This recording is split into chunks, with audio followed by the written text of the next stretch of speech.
7 सितंबर को दक्षिण भारत के कन्याकुमारी से शुरू हुई राहुल गांधी और कांग्रेस पार्टी की भारत जोड़ो यात्रा 30 जनवरी को यानी 136 दिन के बाद 14 राज्यों का सफर करते हुए श्रीनगर में अपने समापन समारोह के साथ खत्म हो गई है।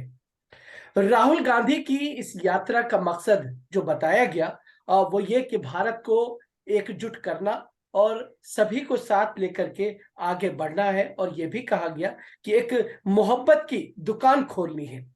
यात्रा के दौरान राहुल गांधी बार बार कहा करते थे कि वो देश में नफरत के माहौल को बदलना चाहते हैं, मोहब्बत की दुकान खोल देना चाहते हैं। हालांकि इस दौरान कई बार राहुल गांधी ने केंद्र सरकार पर बेरोजगारी, महंगाई, भारत के सीमा क्षेत्र में चीन की दखलंदाजी का मुद्दा भी जमकर उठाया। साथ ही साथ मीडिया खास तौर से जो इस पूरे मामले को लेकर के आवाज को दबाता रहा है, उसका मुद्दा उठाया। इसके अलावा उन्होंने सीधे तौर पर जो कुछ उद्योगपति हैं उनका नाम लेकर के उन पर तीखे हमले किए। तो इस तरह से राहुल गांधी ने तमाम चीजों को अंजाम देते रहे। वो इस बीच वो कई राज्यों का उन्होंने दौरा किया, और तमाम राज्यों में दौरा करते करते जब वो श्रीनगर पहुंचे तो उन्होंने कहा कि हमने कहीं नफरत देखी नहीं है। हालांकि इस पूरी यात्रा के दौरान कई तरह की तस्वीरें उनकी उभर करके सामने आई। उन तस्वीरों में कहीं बच्चों का हाथ पकड़ करके वो चलते नजर आते हैं, कहीं बूढ़ी माँ है उसका हाथ पकड़ के चलते हुए नजर आते हैं, कोई बुजुर्ग है, कोई जवान है। मतलब जो समाज या जिंदगी के तमाम जो सेक्टर्स हो सकते हैं, जो उससे जुड़े हुए लोग हैं, वो तमाम के तमाम लोग राहुल गांधी के इस यात्रा में साथ साथ चलते रहे, कदम से कदम मिलाते रहे। उसी में हमारे साथ प्रोफेसर राम पुनियानी साहब भी मौजूद हैं, वो भी उस यात्रा का हिस्सा बने थे। हमारे साथ मोहम्मद अदीब साहब हैं जो कि पूर्व सांसद हैं। उन्होंने भी पूरी कोशिश की, लेकिन सेहत न होने की वजह से वो उस तरह से नहीं चल पाए। जाहिर है कि चूंकि देश को मोहब्बत का संदेश देना था, प्यार फैलाना था, तो वो तमाम चीजें थी। और जो लोग भी इस चीज पर यकीन रखते हैं वो कहीं ना कहीं इस चीज को समझते हैं, और वो बराबर इस तरह का समर्थन करते हुए नजर आ रहे थे। तो उसके बाद जब ये यात्रा शुरू हो रही थी तो उस वक्त ये सवाल किया जा रहा था कि राहुल गांधी इस यात्रा के जरिए से क्या हासिल करना चाहते हैं। क्या कांग्रेस पार्टी में नई जिंदगी फूंकना चाहते हैं? क्या उनकी इस यात्रा का मकसद विपक्ष के नेताओं पर एक मजबूत जो उनकी एक दावेदारी हो सकती है, क्योंकि कांग्रेस पार्टी पूरे देश में धीरे धीरे कमजोर हो चुकी थी, तो उसको जो है मजबूती के साथ स्थापित करना था। कई तरह के सवालात उस वक्त किए जा रहे थे। लेकिन अब एक सवाल यह भी पूछा जा रहा है कि राहुल गांधी जिस यात्रा को लेकर के चले थे और जो अब खत्म हो गई है, मोहब्बत की जो दुकान खुली है, वो दुकान क्या उसी मजबूती के साथ आगे भी कायम रह पाएगी? क्या जो मोमेंटम जिस तरह का उनका इस यात्रा के दौरान मोहब्बत का मिला है, लोगों ने जिस तरह का प्यार, अपनायत जाहिर की है राहुल गांधी के साथ, वो आगे भी बाकी रहेगी? क्योंकि चुनौतियां बहुत सारी हैं। तो आज इन्हीं तमाम मुद्दों पर हम बातचीत करने की कोशिश करेंगे। हमारे साथ इस वक्त दो खास मेहमान मौजूद हैं। प्रसिद्ध हिस्टोरियन और वरिष्ठ शिक्षाविद के तौर पर प्रोफेसर राम पुनियानी साहब को जाना जाता है। उनका अपना यूट्यूब चैनल है, उसके जरिए से वो अपने मैसेज को बराबर लोगों तक पहुंचाने की कोशिश करते हैं। वो हमारे साथ हैं, हम उनका बहुत बहुत स्वागत करते हैं। साथ ही साथ हमारे साथ जी, पूर्व सांसद और Indian Muslim for civil rights के चेयरमैन मोहम्मद अदीब साहब हैं, हम उनका भी बहुत बहुत स्वागत करते हैं। तो पुनियानी साहब, सबसे पहले हम जी, आप ही के पास आएंगे, आपसे चीज को जानने और समझने की कोशिश करेंगे। जाहिर है कि आप भी इस पूरी यात्रा में कुछ हिस्सों पर आप भी उनके साथ चले थे। एक मकसद था प्यार मोहब्बत बांटने का, देश में एकता का राज कायम करने की एक कोशिश है, क्योंकि समाज में जिस तरह की नफरत देखी जा रही है उसमें इस तरह के कदम की जरूरत थी। आप क्या कहेंगे इस पर? जी, पहले तो बहुत शुक्रिया आपका। आपने जो यात्रा की प्रस्तावना रखी, वो बहुत अच्छे से रखी है। बहुत महत्वपूर्ण बिंदुओं को आपने रेखांकित किया है, अंडरलाइन किया है। और मैं तो खैर एक ही दिन के लिए, आधे दिन के लिए जुड़ा था, पर इस यात्रा को मैं कंटिन्यूसली फॉलो करता रहा हूँ। कन्याकुमारी से जब निकली थी और आखिर तक मैं उसको लगातार काफी वक्त देकर रोज उसके बारे में सोचता देखता रहा हूँ। और सबसे पहली बात जो मुझे लगी कि उनके विरोधियों की जो आलोचना थी कि ये यात्रा भाई इसमें कोई रिस्पांस नहीं आएगा, वो गलत निकले। दूसरा उनका आलोचना था कि ये केवल दक्षिण भारत में इसको सफलता मिल रही है, वो गलत निकला। और तीसरा मुझे खुद हैरानी हुई कि राहुल गांधी को इतना रिस्पांस, इतना प्रतिसाद कैसे मिल रहा है। और उन्होंने भी जिस प्रकार से आपने वर्णन किया उसके बारे में एक ही मैं बात जोड़ दूं, वो सर्दी में चलते रहे, बारिश में चलते रहे, और लगातार उन्होंने जो यात्रा के दौरान देखा वीडियोस में और मैंने खुद भी जो महसूस किया वहां जाकर, उनकी ज्यादा तमन्ना ये थी कि वो लोगों की बात सुने, लोगों की समस्याएं क्या हैं। मेरे कई दोस्त भी इसमें गए थे, सबने बताया कि राहुल गांधी बड़े खुले दिल से एक दोस्त के तरीके से लोगों से मिले और देश की समस्याओं को, अब वो इतने दिन चले और दिन में करीब 10-15 लोग तो उनको मिलते होंगे, तो पूरा सिंसियरली उन्होंने एक ईमानदारी से सब लोगों की बातों को पूरी तौर से सुना। तो मुझे लगता है कि ये यात्रा अपने आप में इसने पहला काम जो किया है, जो डर का माहौल एक बहुत भयंकर रूप से खड़ा हो गया था, उस माहौल को तोड़ने में ये काफी सफल रही, ऐसा मुझे लगता है। और दूसरा, इस यात्रा में जो कि सभी प्रकार के लोगों का योगदान रहा, तो जो लोगों में एक नकारात्मक नफरत की बात आ गई थी, वो भी मैं कहना चाहूंगा कि राहुल गांधी की ये कोशिश, उसमें सफलता की शुरुआत तो हो गई है। मोहब्बत की दुकान खोलने की जो बात कर रहे हैं उसमें थोड़ी सफलता की शुरुआत तो हो गई है। और तीसरा देखिए, एक और इसका पहलू था, जो सिविल सोसाइटी ग्रुप्स हैं, जिनको किसी पार्टी से लेना देना नहीं है, वो केवल संविधान की रक्षा के लिए हैं, लोगों के अधिकारों की रक्षा के लिए हैं, तो वो बड़ी संख्या में इसमें जुड़े। और मैं थोड़ा अनुभव बता दूं कि महाराष्ट्र में इस यात्रा का जो आयोजन था, तो उसमें योगेंद्र यादव, डॉक्टर गणेश देवी, इन दो लोगों ने कॉन्क्लेव बुलाया था नागपुर वर्धा में। तो मुझे खुद हैरानी हुई कि इतने सालों से मैं पूरे महाराष्ट्र में और देश में घूम रहा हूँ, तो जो भी सब महत्वपूर्ण सिविल सोसाइटी ग्रुप्स थे, जो नागरिक अधिकारों के लिए, ह्यूमन राइट्स के लिए काम करते हैं, वो सब वहाँ मौजूद थे और सबने पूरी जोशो खरोश से इसका समर्थन किया। तो उसका मतलब एक है, एक तो राहुल गांधी की तरफ से जो पहल हुई, और दूसरा, लोग ऐसी किसी चीज का इंतजार कर रहे थे कि जो आए और जिसके माध्यम से वो खुले तरीके से अपने जो सामाजिक कर्तव्य हैं, मानव अधिकार के काम हैं, गरीबों का अधिकार के काम हैं, अलग अलग तबकों के जो अधिकारों की बात है, उसको रखने में उनको थोड़ी एक नवीनता आए, फ्रेशनेस आए, और पूरी मुकम्मल ताकत से वो अपने काम को करे। ये उसका एक पॉजिटिव, सकारात्मक पहलू है।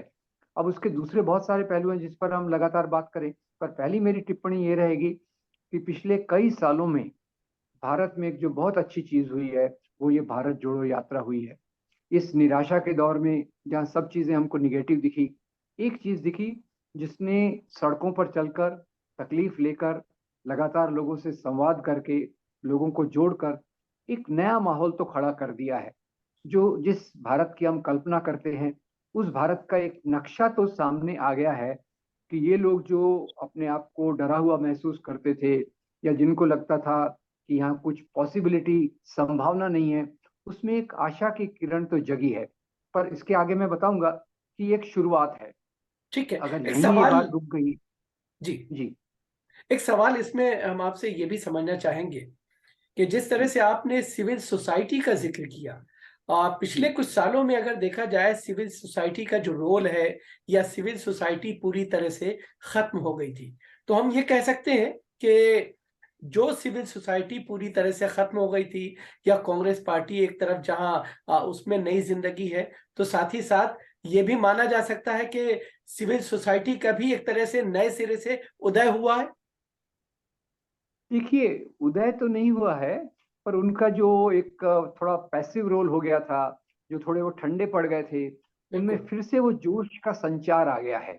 जो जिस काम को लेकर ये सिविल सोसाइटी के ग्रुप चले हैं, क्योंकि वो तो चुनावी राजनीति में ज्यादा दखल अंदाजी नहीं करते हैं, वो तो जो उनका मकसद है, वो मकसद में फिर से वो ज्यादा एनर्जी से सामने आ गए हैं, ऐसा मुझे लगता है।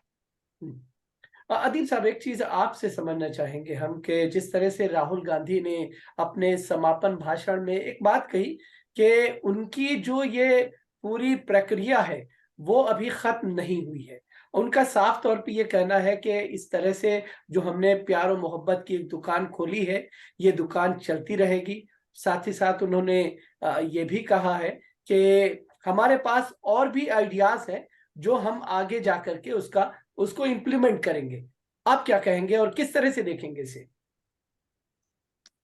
देखिए, हमारे पुनियानी भाई ने बुनियादी बात आपके सामने रख दी है, लेकिन मैं ये समझता हूं कि सिविल सोसाइटी ही काम कर रही थी, लेकिन आवाम का जो डर और खौफ था, जिसको डंके की चोट पे राहुल गांधी ये कहते रहे कि पूरी कौम को, पूरे देश को डरा दिया है, उसको, उसका उबाल हमने हर जगह देखा।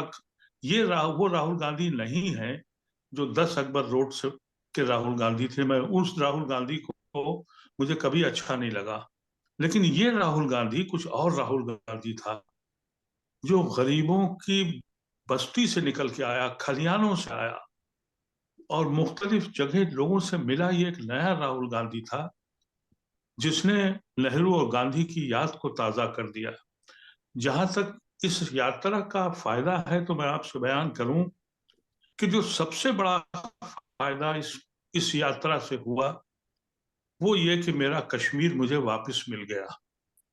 उस लाल चौक पर जहां नारे लगते थे पाकिस्तान जिंदाबाद के, और जहां मुझे याद है कि मुरली मनोहर जोशी किस अंदाज से झंडा गाड़ने गए थे एक बख्तरबंद गाड़ी में, और दिलों को जो जिस तरीके से प्राइम मिनिस्टर और होम मिनिस्टर ने तोड़ा था, मैं बयान नहीं कर सकता जो मेरे आंखों से आंसू निकल रहे थे जब मैंने देखा कि वो नौजवान जो पाकिस्तान के नारे लगाता था, वो खड़ा होकर कह रहा था कि हम हिंदुस्तान के बाद पिछले हैं, और वो हिंदुस्तान के नारे लगा रहा था। ये वो कारनामा है जो हिंदुस्तान का कोई लीडर पैदा नहीं कर सका। इन्होंने सारी कोशिश की थी कि कश्मीर हमसे निकल जाए। वहीं का नौजवान हजारों की तादाद में बर्फ और बारिश के अंदर राहुल गांधी का इंतजार कर रहा था। ये वो तारीख के लम्हे हैं जो किताबों में लिखे जाएंगे, और ये कहा जाएगा कि हमारे कश्मीर को हमें फिर दिल से जोड़ के दिया है, वो राहुल गांधी ने दिया है। ये कोई मामूली इंसिडेंट इसको मत समझिएगा। हर जगह इस्तेकबाल हुआ, हर जगह वो लोग निकले जो बेबस और बेकस थे, उनमें बोलने की आवाज नहीं थी। एक शख्स खड़ा हुआ तो लोग उसके इर्द गिर्द जमा हो गए। मुझे याद आता है जयप्रकाश नारायण का मूवमेंट भी। जयप्रकाश नारायण एक खोए हुए इंसान थे, बहुत कम लोग जानते थे, लेकिन उस वक्त की इमरजेंसी ने और उस वक्त के हालात ने जयप्रकाश नारायण को लोकनायक बना दिया। उससे बड़ा कारनामा राहुल गांधी ने किया, हिम्मत की।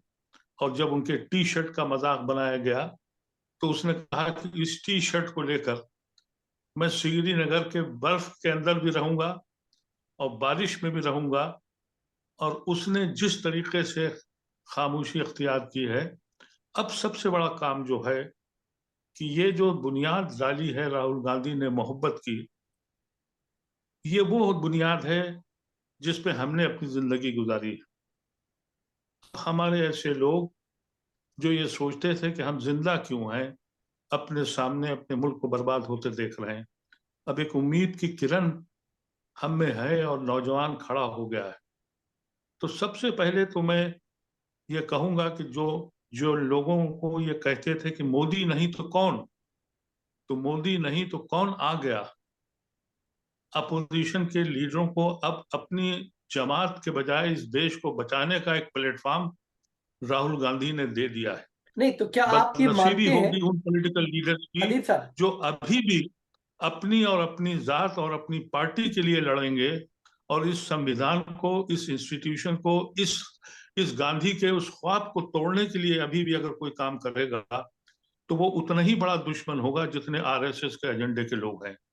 बिल्कुल। मैं किसी पार्टी का मेंबर नहीं हूं, ये आपको भी पता है कि मैं एलानिया कहता हूं कि मैं एक आइडियोलॉजी यानी कांग्रेस की आइडियोलॉजी को मानता हूं। कांग्रेस की आइडियोलॉजी को राहुल गांधी ने वापस दे दिया है उनकी अपनी पार्टी के लोगों को, क्योंकि उनकी पार्टी भी सिर्फ ये काम कर रही थी कि अगर 24 कैरेट का हिंदुत्व आरएसएस और बीजेपी कर रही तो कम से कम 14 कैरेट का हिंदुत्व हम करें। लेकिन ये पहला शख्स है नेहरू खानदान का जिसने नेहरू के बाद डायरेक्ट अटैक किया आरएसएस से, और आरएसएस से नहीं बल्कि उस बुनियादी सोच से, जो सांझी विरासत की सोच जिसके ऊपर हिंदुस्तान की बुनियाद रखी गई थी, जिसके ऊपर हमारी कौम ने अपने खून को बांटा था। मैं राहुल गांधी की वो तकरीर जो उन्होंने लाल किले से की, मैं उस तकरीर को मौलाना आजाद की उस तकरीर से जामा मस्जिद में सन 47 में हुई थी उससे कंपेयर करता हूँ। उस वक्त मुसलमान यहाँ तने तना था, उसको मालूम नहीं था कहाँ जा रहे हो। उस वक्त जामा मस्जिद की सीढ़ियों से मौलाना आजाद ने कहा था, कहाँ जा रहे हो, क्यों जा रहे हो, तुम्हारी कौम ने यहाँ अपने डेरे गाड़े थे। अगर जमुना और गंगा की पानी में हिंदू भाइयों ने स्नान करके पाक किया है तो उसी के पानी से तुमने वजू करके यहाँ सजदे किए। हम उस खानदान से थे, हमने अपने बिस्तरबंद खोल दिए, सांझी विरासत में आ गए। और अब का दौर ये था कि हिंदुस्तान में सबसे बड़ा जुर्म मुसलमान होना था। उसको लाल किले के सामने खड़े होकर राहुल गांधी ने कहा कि पीछे मुड़ के देखो, एक मंदिर भी है, जैन मंदिर भी है, गिरजाघर भी है और जामा मस्जिद भी है। यह है हिंदुस्तान। इसकी बिल्कुल जुर्रत हिंदुस्तान के किसी लीडर में नहीं रह गई थी बिल्कुल। जिसने खड़े आप होकर कहा। वो लम्हे हमारे दिल के अंदर मौजूद हैं। मैं तो ये समझता हूं कि मुसलमानों को, सेकुलर हिंदुओं को ऑक्सीजन दी है राहुल गांधी ने। इसको बिल्कुल हर कीमत पर कायम करना है और बिल्कुल। मायूस नहीं होना है जब तक कि हमारे बुजुर्ग राम पुनियानी ऐसे लोग मौजूद हैं। मैं आप आज पुनियाली ये साहब। समझता हूं कि ये बेहतरीन मौका है, इलेक्शन कोई जीते या हारे, हम्म, लेकिन हिंदुस्तान का वो तस्वुर राहुल गांधी ने जिंदा कर दिया है। बिल्कुल। पुनियाली सर, आपसे एक चीज समझना चाहेंगे। जिस तरफ जो है आदिब साहब ने कहा कि जो हिंदुस्तान का एक तस्वुर था, वो कहीं ना कहीं राहुल गांधी ने जिंदा किया है। लेकिन बिल्कुल कहीं ना कहीं ये तमाम चीजें कनेक्ट होती हैं सियासत से। और सियासत में चाहे आरएसएस हो या भारतीय जनता पार्टी हो, उन तमाम और उसके साथ साथ मीडिया, इन लोगों ने राहुल गांधी की जो छवि थी वो एक तरह से नन्हे बच्चे जैसी बना रखी थी। कहीं ना कहीं ऐसा लगता है कि इस यात्रा ने जहां बहुत सारे गोल अचीव किए हैं, उसमें एक अहम चीज ये भी है कि राहुल गांधी ने अपनी इस यात्रा के जरिए से ये साबित किया है कि वो एक संजीदा और बहुत ही सुलझे हुए नेता के तौर पर उभर करके इस पूरी यात्रा से सामने आए हैं। क्या आप इस बात से इत्तेफाक रखते हैं? जी। देखिए, राहुल गांधी ने खुद इस बात को कहा था कि जी आरएसएस ने सैकड़ों करोड़ खर्चा किए जी राहुल गांधी की छवि को बिगाड़ने के लिए। वो राजनीति में आए थे उस समय, जैसे अदीब साहब ने बहुत अच्छे से कहा, ये दूसरे राहुल गांधी हैं। अभी जी। इस यात्रा के दौरान एक तो उन्होंने जो भी प्रेस कॉन्फ्रेंसेस ली हैं, हम्म, आप एक एक प्रेस कॉन्फ्रेंस को अगर आप एनालाइज करके देखिए हम्म, तो वो अवाम की जो जरूरतें हैं, रोटी कपड़ा रोजगार और इन चीजों को उन्होंने हाईलाइट किया है। और जो भारत जोड़ो यात्रा इसका नाम रखा है, उसके पीछे संदेश बहुत क्लियर है कि भारत को तोड़ने का काम मजहब के नाम पर एक बड़ी संस्था कर रही है। और उसके खिलाफ ये संदेश बिल्कुल क्लियर हो गया कि, और वो राहुल गांधी के माध्यम से बहुत पावरफुल शक्तिशाली तरीके से आया। अदीब साहब ने बहुत अच्छे से बताया कि राहुल वो एक नेता है जो आज ये नफरत पैदा करने वाले संगठन के खिलाफ खुलेआम बोलते हैं, बेखौफ बोलते हैं, पूरी प्रतिबद्धता से और पूरी ईमानदारी से बोलते हैं, कोई उसमें लाग लपेट नहीं होता। और मुझे लगता है समाज के परिवर्तन की शुरुआत तभी होती है जब आप जो खराब काम करने वाले हैं उनको चिन्हित करें। उनके खिलाफ नफरत की जरूरत नहीं है, पर जिस प्रकार का वो मैसेज दे रहे हैं उसका मैसेज का मुकाबला करना बिल्कुल जरूरी है। और मैं इसको, मुझे ये भी याद आ गया कि अगर आप देखें तो महात्मा गांधी ने जो बड़ी यात्राएं की थी, अब भारत देश अपने आप तो नहीं बन गया, ये जो बना आंदोलनों के माध्यम से बना, हम्म, ऐसी यात्राओं के माध्यम से बना। तो बहुत सालों बाद इसलिए मैंने कहा कि भारत में करीब 30-40 दशक के बाद ऐसी कोई चीज हुई है जिसने भारत की आत्मा, जो वास्तविक आत्मा है, गंगा जमुना तहजीब वाली, जो लोकशाही वाली, मतलब हमारी जमहूरियत वाली आत्मा, उसको झकझोर दिया है। इसके ऊपर जो एक दबाव रखने की कोशिश थी, इसको दबाने की जो कोशिश थी, उसके ऊपर एक असर तो जरूर हुआ है कि ये जिस रास्ते पर हम चल रहे हैं पिछले 20-30 साल में, ये हमारा वो इंडिया नहीं है जो आज़ादी के आंदोलन से निकला। ये वो इंडिया नहीं है जिसका ख्वाब मौलाना आज़ाद हो या खान अब्दुल गफ्फार खान हो या सुभाष चंद्र बोस हो या महात्मा गांधी हो या अम्बेडकर हो। उन्होंने जो सपना देखा, उस सपने के ऊपर पूरी तौर से एक प्रेशर आके उसको नकारने की जो कोशिश हो रही थी, और जो आज़ादी के आंदोलन में जिन्होंने हिस्सा नहीं लिया था, जो अपने राष्ट्रभक्ति के नाम पे आज बहुत बड़ी छातियां फुला रहे हैं, वो लोग एक प्रकार से जो माहौल खड़ा कर रहे थे, उसमें एक बहुत बड़ा छेद कर दिया गया है। और आपने जो राहुल गांधी का सवाल किया, मैं निश्चित रूप से कह सकता हूं कि आपके एक प्रधानमंत्री हैं, जब से वो प्रधानमंत्री बने एक प्रेस कॉन्फ्रेंस नहीं हुई, और यहाँ एक दूसरा शख्स है जो हर दूसरे तीसरे दिन प्रेस कॉन्फ्रेंस लेता है, पब्लिक मीटिंग लेता है, और चलने के दौरान आप याद रखिए कि वो चलते समय वो कोई खाली नहीं रहते हैं। लोगों के अभिवादन का जवाब तो देते हैं, पर जो लोगों की समस्या है, उस समस्याओं को बहुत प्रतिबद्धता से और सिंसियरली सुनते हैं। तो आपकी, जैसे मैं कई बार सोचता हूँ, महात्मा गांधी ने जब पूरे भारत की यात्रा की थी 3rd क्लास कंपार्टमेंट में, वहीं से उनको समझा भारत क्या है, इंडिया क्या है। तो अभी जो पूरी यात्रा है, उससे राहुल गांधी का पुराना इमेज का तो सवाल ही नहीं उठता। अब किसी की हिम्मत भी नहीं होगी उनको उस प्रकार से उनका अपमान करने की। उसके उलट मैं कहूंगा कि राहुल गांधी ने जो भी कुछ पढ़ा होगा, पहले लोगों से मिला होगा, पहले उसकी जो समझ होगी, उस समझ में 1000 गुना इजाफा इस यात्रा के कारण हुआ होगा, ऐसे मेरी समझ है। बिल्कुल। क्योंकि उन्होंने यात्रा का एक भी मिनट वेस्ट नहीं किया है। हर मिनट, मैं 3-4 घंटे उनको देखा, हर जी। मिनट वो कुछ न कुछ लगे हैं। और किन लोगों से मिल रहे हैं? वो कोई बड़े लोगों से नहीं मिल रहे, मजलूम लोग, हैंडीकैप, जो स्पेशली एबल्ड लोग, बच्चे, बूढ़े, तकलीफ वाले लोग, इनसे सुन के जिस प्रकार से मोहब्बत से मिलते थे, ऐसा लगता है ये तो मेरा करीबी कोई दोस्त है, मेरा पड़ोसी है, जिससे मैं अपने दुख दर्द शेयर कर रहा हूँ। तो वो राहुल गांधी का जो इमेज है, ये अभी मेरे ख्याल से ये सच्चे राहुल गांधी ये हैं। और उन्होंने जो बिल्कुल। कहा था वो राहुल गांधी मर गया, उसको एक आध्यात्मिक तौर से देखिए। तो वास्तव में जो राहुल गांधी का इमेज इन्होंने खड़ा किया था 8 साल पहले, 7 साल पहले, ये वो राहुल गांधी है ही नहीं। ये वो राहुल गांधी है जो भारत की आत्मा, भारत के स्पिरिट को अपने अंदर बिठा चुका है। और वही उनकी इसलिए पुराने इमेज का तो कोई सवाल ही नहीं उठता।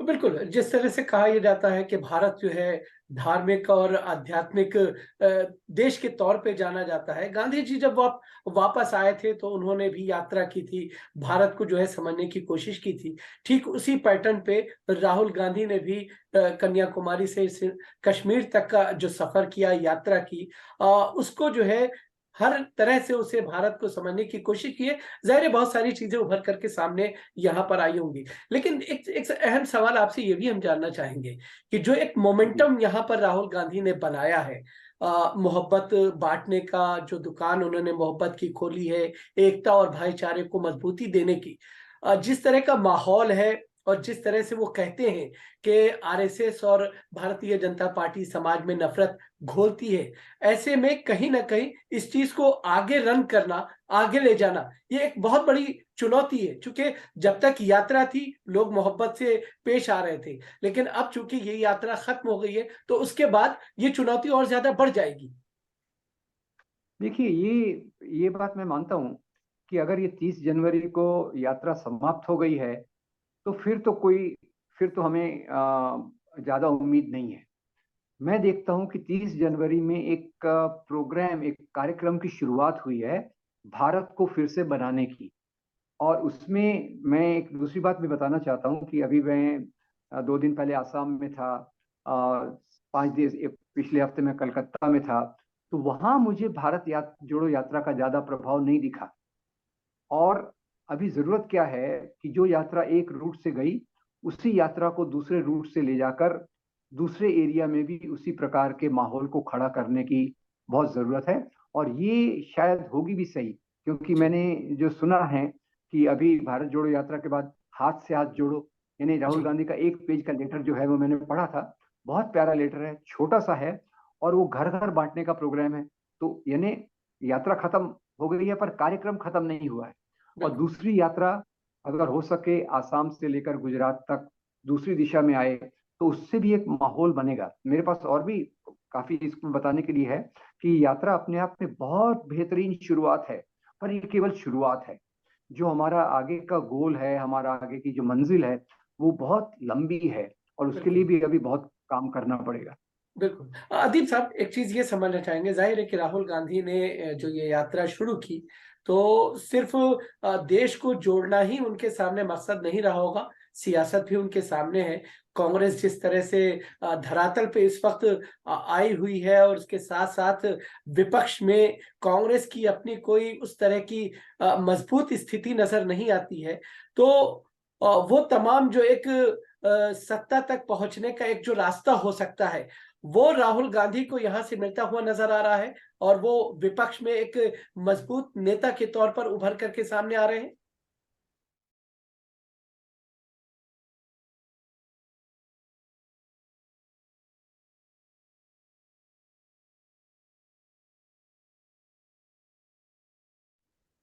अदीप साहब आप हमें सुन पा रहे हैं?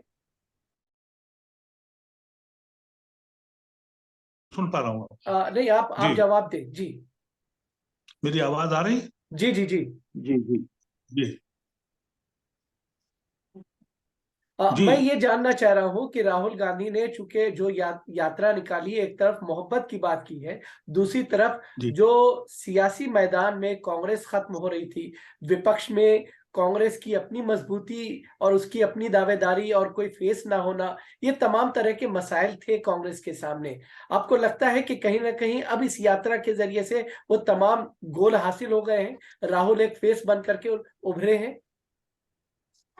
देखिए, राहुल गांधी ने बिल्कुल वाज़ेह तौर पे कहा कि दो ही ऑप्शन हैं। हम्म, तो दो ऑप्शन उन्होंने दे दिए कि हिंदुस्तान गांधी का हिंदुस्तान होगा या गॉडसे का हिंदुस्तान होगा। जो धीरे धीरे ये कदम गॉडसे के हिंदुस्तान की तरफ बढ़ रहे थे, उसमें अब लोगों में सोच आ गई है। और सबसे बड़ी बात जो मुझे पॉजिटिव दिखती है, जैसा अभी पुनियानी भाई ने कहा कि यात्रा शुरुआत है, अभी अंजाम इसका नहीं आया है। लेकिन जो सबसे बड़ी अच्छी बात यह हुई है कि मुझे एक बड़ी तादाद नौजवानों की दिखाई पड़ी। ये नौजवान कहीं खो गए थे। हमें अपने बचपन और जवानी याद है कि हिंदुस्तान की नफ्स पे हम लोगों का हाथ था। आज का नौजवान वो कहीं खोया हुआ था, वो इस यात्रा से जुड़ गया है। तो मैं समझता हूं कि पॉलिटिकल पार्टीज को और बहुत से लोगों को ये सोचना पड़ेगा। और सबसे बड़ी बात यह है कि जो दिलों में खौफ बिठा दिया था, इस यात्रा ने वो खौफ को बहुत कुछ कम किया है। लेकिन जैसा सबका ख्याल है और पुरानी भाई का भी कहना है, ये सिलसिला हमको कायम रखना पड़ेगा और इसको अभी आगे बढ़ाना पड़ेगा, क्योंकि अभी तक तो कोई दिया था ही नहीं। अब दिया की लौ आ गई है, उसको बढ़ाना हमारा काम है। और मैं तो बहुत उम्मीद के साथ ये कहता हूं कि अब मुझे बड़ी उम्मीद है कि मेरा मुल्क अब बचेगा। और लोग, जिस जगह आप सोचिए कि नेहरू को किताबों से निकाल दिया गया, गांधी के मुकाबले में एक और शख्स खड़ा किया गया, उसकी लकीर और आगे खींच दी गई। नेहरू के मुकाबले में सुभाष चंद्र बोस को और बड़ा लीडर बनाया गया, जबकि ये सब एक थे और सब नेहरू के गांधी के अंडर में थे। लेकिन ये जो नई साजिशें चल रही हैं, ये एहसास कमतरी के जो हवाला है, अब आज ही देखिए कि मुगल गार्डन भी इनको तकलीफ करने लगा, मुगल गार्डन को भी हटा दिया गया। तो इस तरह की जो ये हरकतें बेवकूफ़ी की कर रहे हैं, इसका जवाब मिलेगा इनको। बिल्कुल और सबसे बड़ी बात यह है कि मैंने अपने स्टूडेंट लाइफ में हमेशा से ये देखा कि हिंदुस्तान की तारीख, गांधी ने जब मूवमेंट शुरू किया तो सन 2021 में वो बनारस हिंदू यूनिवर्सिटी गए। 21 में जब जाकिर हुसैन साहब वहाँ प्रेसिडेंट थे, और मुझे फख्र है कि उसी प्रेसिडेंट की चेयर पर मैं कोई 40 साल के बाद मैं उस गद्दी पे बैठा तो जाकिर साहब गांधी जी के साथ वापिस आए और वहां उन्होंने बगावत की और गांधी के साथ जुड़े, अली बिरादरान जुड़े। फिर ये सिलसिला मैंने बहुत बाद में देखा। जेपी का मूवमेंट हुआ तो सबसे पहले हमारे ऐसे आदमी को उन्होंने पटना बुलाया, मैंने उनको अलीगढ़ यूनिवर्सिटी का लाइफ मेंबर बनाया, नौजवानों ने वो तहरीक चलाई। फिर मुझे यह ख्याल आया कि जब वीपी सिंह ने तहरीक चलाई तो वो भी नौजवानों के जरिए चली। आज मुझे नौजवान कहीं खोया हुआ दिखता था। राहुल गांधी ने उन नौजवानों को ये बताने की कोशिश करी है कि तुम्हारा वजूद और तुम्हारे लीडरों की कुर्बानी क्या थी। अब ठीक वो है, उस कुर्बानी को समझेंगे। ठीक है पुनियानी तो सर, मैं आपसे एक समझता हूँ आखिरी कि सवाल, एक आखिरी सवाल पुनियानी सर। हिंदुस्तान की तारीख जब भी लिखी जाएगी, जी, ये यात्रा सुनहरे अल्फाज में होगी कि एक नए इनकलाब, एक नए सूरज तुलू हुआ है। ठीक है, वो उसकी क़यादत राहुल गांधी ने करी। ठीक है। पुनियानी सर, कम शब्दों में आपसे एक आखिरी सवाल ये जानना चाहेंगे, क्योंकि अब यात्रा का समापन हो गया है। जाहिर है कि जिस तरह की एकता, जिस तरह के भाईचारे का संदेश इस यात्रा के जरिए से दिया गया है और पहुंचाने की जनता में कोशिश की गई है, इस पूरे जो है संदेश को किस तरह से मेंटेन किया जाए, क्या ऐसा किया जाए कि ये सिलसिला आगे बढ़ता रहे? देखिए, इसमें तो जैसे मुझे लगता है हम सबकी जिम्मेदारी है। ये केवल राहुल गांधी और कांग्रेस और सिविल सोसाइटी ग्रुप से की बात नहीं है। जो भी हम में लोग समझते हैं कि हमको बेहतर हिंदुस्तान चाहिए और जिस रास्ते पर हम जा रहे थे वो रास्ता गलत था, हमको फिर से सही रास्ते पर आना है। हमको सबको ये संदेश लोगों तक ले जाने की जरूरत है कि राहुल गांधी का केवल आप सियासी मतलब मत समझिए, ये सियासी से ऊपर है। ये मतलब जी, भारत की आत्मा से जुड़ा हुआ है और उसके चलते वो पार्टियां जो थोड़ा बहुत भी भारत के बारे में सोचती हैं, वो खुद के स्वार्थ से ऊपर उठकर साथ में आने की उनकी जरूरत है। हमें भी उनसे अपील करना चाहिए कि भाई हर एक का ईगो है, हर एक मुख्यमंत्री प्रधानमंत्री बनना चाहता है, पर उसको छोड़कर सबसे बड़ा जो खतरा है उसको हराने के लिए अपोजिशन पार्टीज को साथ में लाने का प्रेशर डालना, वो आपके जैसे चैनल्स का भी काम है, हमारे जैसे लेखकों का भी काम है, कार्यकर्ताओं का भी काम है। और हम उस बात के जो संदेश, जैसे मैंने आपको बताया, हाथ से हाथ जोड़ो के तहत राहुल गांधी का एक लेटर घर घर जाके दिया जा रहा है।